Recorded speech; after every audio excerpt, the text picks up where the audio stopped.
That concludes our second round. But don't go anywhere because we have a featured poet from Bryan College Station, Texas. By way of Beaumont, Texas. One person like Beaumont. Houston, you're hateful. Alright. Give it up for Beaumont, damn it. Alright, that was begrudgingly, but you don't have to leave. Beaumont is not that bad. It is that bad. Hey, what's his name? The actor. Affleck. Ben Affleck was wanting to move to... He was gonna move to Beaumont. His career is that bad, y'all. His career is that bad that he wants to move to Beaumont. So, our poet is currently the president of a poetry nonprofit by the name of Mike Check. Is this your third poetry collection? His fifth poetry collection, and he hasn't even graduated college yet. What? Please, put your hands together for Lino!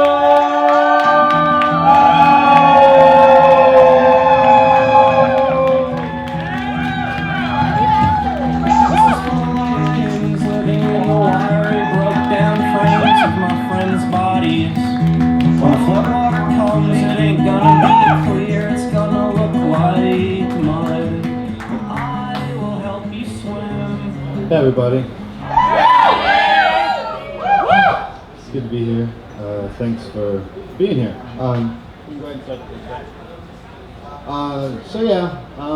This is the Bear Witness to the Rebel tour. Just a little background. Last year kind of sucked on several different levels, somewhat traumatically.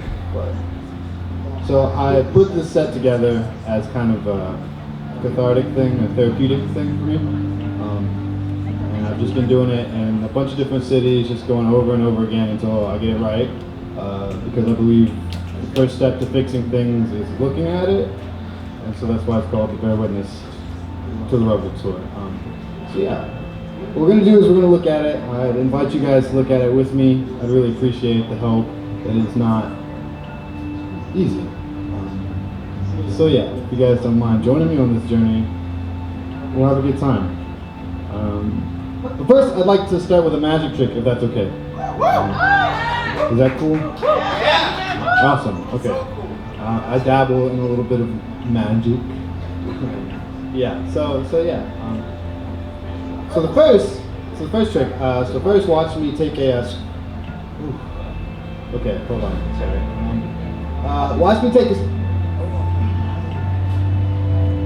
Watch me pull a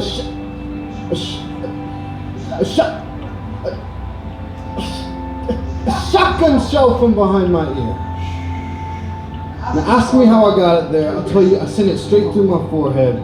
And now we'll both pretend like we never saw it coming, but if I'm being completely honest, it's been in the back of my mind since the third person I watched die this year. Okay. Oh, how about another one? I got this other one. It's pretty cool. It's okay. So, watch me take a little black boy, put him in a hat, pull out a tombstone instead. Watch me take a strong black woman, put her in a holding cell. Now look at the holding cell. Yes, I know it's empty. Now look at the coffin. Yeah, I know it's not. I call this America's Greatest Disappearing Act. Works well with dead bodies. Works better with dark skin. You want to see me fit a whole man inside a bottle of Crown Royale? It's pretty easy. My stepfather taught me. He said you just got to sit on the couch and then you'll be there. Now, it took me a few tries to get it down without getting glass shards stuck in my throat, but now it goes down clean. It smells like home in here. She says it smells like liquor. I tell her it's just the crown on my head, not the one in my hand. Now, please just let me finish my magic trick. The grand finale is a waterfall. The big surprise is the wine bottle behind my mom's couch. Okay. So I've got these 3 cards. On the face of each one is a ghost. I'm gonna close my eyes. They're gonna crawl out of the cards and into my nightmares. I call this one Broken Boys Don't Sleep, They Just Die a Little. Or Broken Boys Don't Die, They Just Expand till they go boom. But Broken Boys don't go boom. Nah, they just sit on the couch and wait for their fathers to come home. But Broken Boys don't come home. No, they just stare into the distance. So now I'm gonna take an endless string of God's teeth from my sleeve.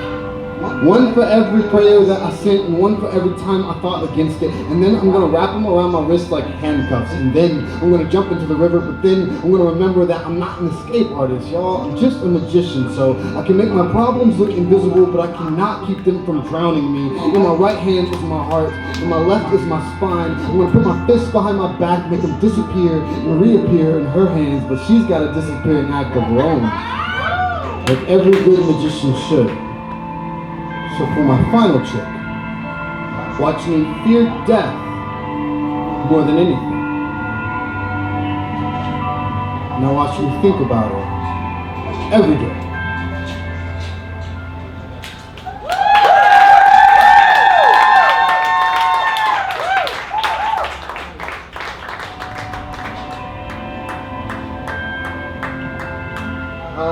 So in my, hold on. Yeah, in my, she's gone. It's okay. She's gone. Yeah, gone. So y'all, sorry. In my, she's gone. She's gone. Yeah, she's gone. Wake up. So in my, wake up. In my dreams, she's dead on impact. By the time I get out of the truck, if I start in the truck, they are rolling her away in a body bag on a stretcher. Sometimes I wake up right then and there. Sometimes I stand on the precipice of the sidewalk and cry into the ocean of my creation carries me back to shore. Every once in a while, I stay just long enough to unzip the body bag. Her head pops out, looks at me, says, "You got a lot of nerve coming back here, boy." I say, "I know," or, you see, I try to, you see. Sometimes she's dead on impact, but other times she crashes straight through the windshield, bites my tongue, and if I were to say anything at all, it'd be, "I'm sorry, but the dead girl has my everything," you see. When I go to speak, my teeth fall out of my mouth, and they explode on impact like fireworks, so I don't say nothing at all. Sometimes he does not stop driving. He pretends it never happened. I beg him to listen, but I got too much hair stuck in my throat, so I don't say nothing at all. You know, sometimes I'm not even there. We're sitting in the living room when my sister asks, "Where do you bury a dog this big?" My mother says, "You don't." The bad news flashes across the TV, and I feel bad for a moment, but it's fleeting, like something less familiar, you know? In every dream, the CPR fails. The lungs burst. I am always in the passenger seat. I'm never in the driver's seat. I've come to terms with the fact that it wasn't my fault, but not with the fact that I couldn't do anything about it. Couldn't do nothing about it. Sometimes my mother and sister bury her in the backyard or the living room, and sometimes, in some dreams, I wake up to the bad news. In some dreams, it's her. It's really, really her. But in other dreams, it's someone else. It's someone I knew, someone I actually loved. In some dreams, it's Bonnie. In some dreams, it's Christian. In some dreams, it's Christian. In some dreams, it's Austin. It's Morgan. It's me. Look how my head makes all these stories about someone I never knew but will always remember. I wake up with lockjaw. I have phantom limbs for teeth. I cringe at sidewalks. Oh, how I laugh when she says I talk in my sleep. Oh, how I wish I could have talked in that moment or in that dream. You know, the realest one, the realest dream, the one that feels the most real. You see, I'm standing on the sidewalk. A woman drunken stumbles past me. I grab her by the arm before the light turns green. She looks at me and smiles before walking away anyways. 1,000 eyes. 500 breaths away. A scream from across the street. A pair of shoes go flying in the distance. And I wake up with her in my teeth.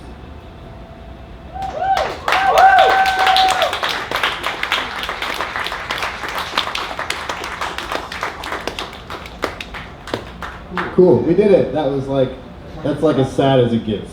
Sorry, don't worry. That is like the bulk of the sad. We'll get to the happy eventually, maybe. We don't know. Who knows? Yeah. We'll see what happens. Thanks for being here. Let's do some more poems.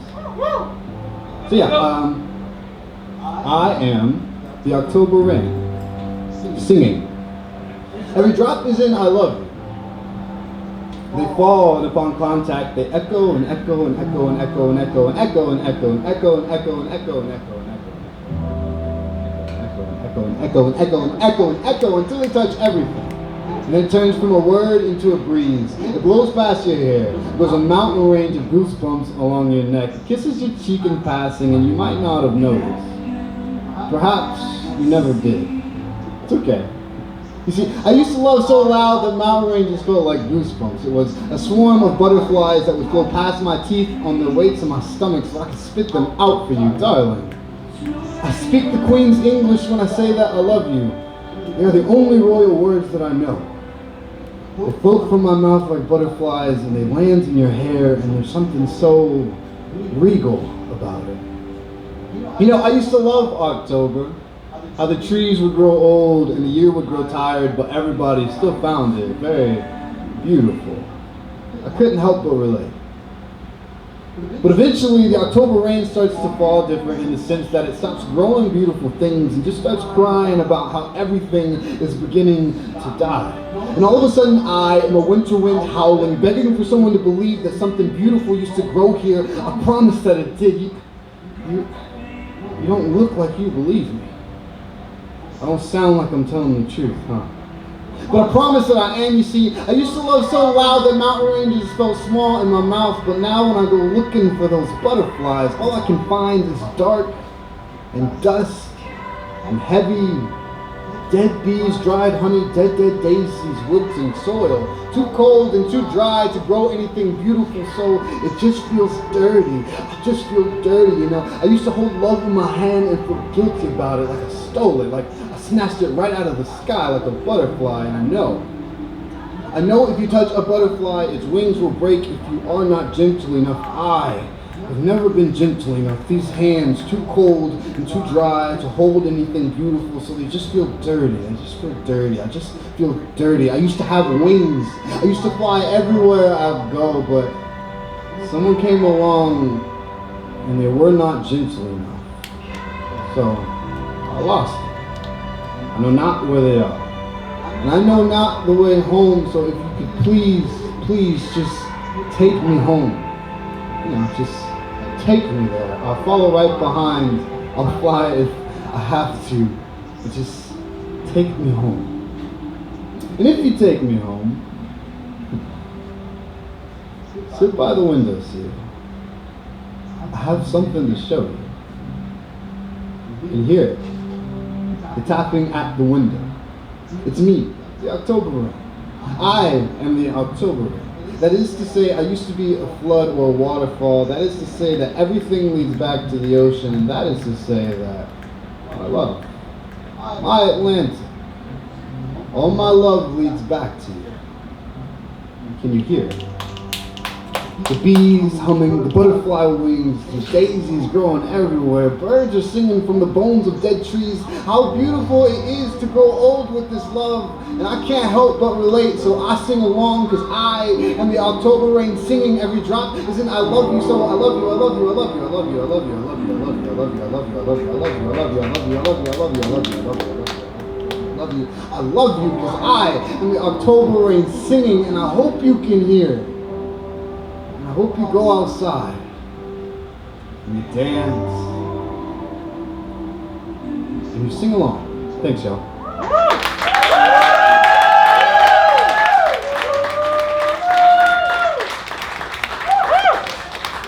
Okay, cool. We did it. That was like really excited as a kid, and it got better towards the end. Thanks so much for being here, y'all. This is the last time I'll probably ever do this set ever. It was kind of like a very timed thing that I kind of want to do and then let go of as part of the process. And so I'm really glad to do it here with y'all.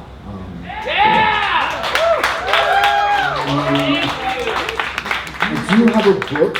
It's $10. Only $10? You can't afford not to buy it!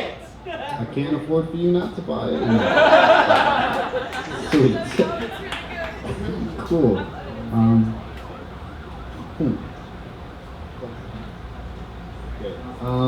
Also, really please buy the book. I got some bad news yesterday.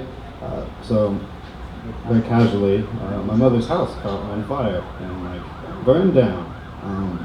And so I've used most of my tour money to like get everything taken care of. But if I could get more, it could be helpful. Yeah. So if you'd like to do that, that'd be really nice. I have 8 books. All my books are on Amazon. If you go and buy one of those, that'd be super helpful. Yeah. So before we keep moving, before I get into my last poem, I'd like to tell you guys a little bit about myself, if that's okay. Okay, cool. So, hello. My name is Lino, Anunciacion. My mother gave it to me, actually. She got it from her father, or her grandfather, my great-grandfather. He was a carpenter, or a house builder. You know, house builder. So yeah, my name is Lino Anunciacion, or Annunciation for the white people. Referring to the Annunciation, you know, when the Archangel Gabriel came down and told Mary the good news that Jesus was going to be born. You know, Jesus, the carpenter, or house builder. So yeah, my name is Lino Anunciacion, or Annunciation, or house builder, or I walk into every room like I have good news. Hello. Like I said, I used to hold love in my hand and feel guilty about it. So what I would do is I'd break it up like good words or good bread, and then I'd pass it out to my friends like the last word or the last bread or the last supper or I love you even though I know it will kill me. I know it will. Hello. My grandmother's name is Leon. It's French for lion. Did you know that the lioness both provides and protects for the bride? She used to do that for me. But when I was 1 year old, she had a stroke, leaving her bedridden for the rest of her life. Do you know how long a lion can protect its pride with broken legs? Do you know that I'm 21 years old now? I haven't held my grandmother's hand in 4 years and I feel guilty about it. I imagine sometimes that she walked into heaven bearing good news about her pride. I imagine that my great-grandfather is building heavenly houses and she is protecting them. I imagine that I have a holy family. Hello. My name is Lino, from the Greek word Linus, meaning son of Apollo or son of God. You know, the son of God, the carpenter that came down here and spread the good news for a couple of years. Good news being that God loves us. Huh.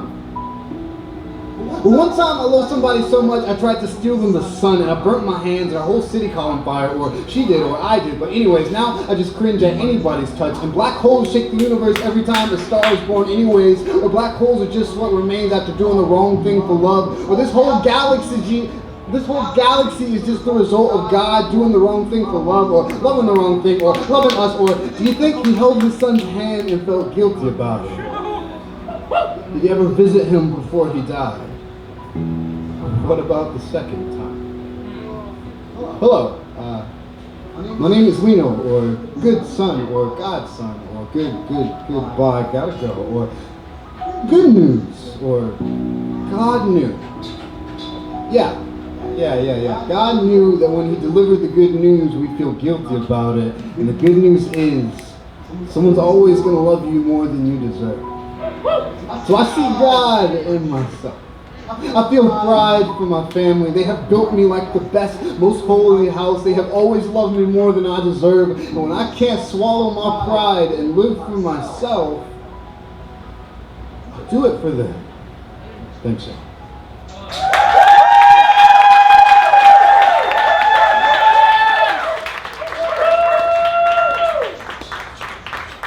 This is the awkward part of the show where I interrupt the feature to pass around the tip jar. So basically, Lino, do y'all like what he's doing? Is it awesome? Are you having fun? Yes? Well, you can show that appreciation monetarily by putting some money in the tip jar. We want to give Lino enough to where he can go back home to Bryan College Station, but also come back and visit us again. Yeah? All right, I'm going to pass this around.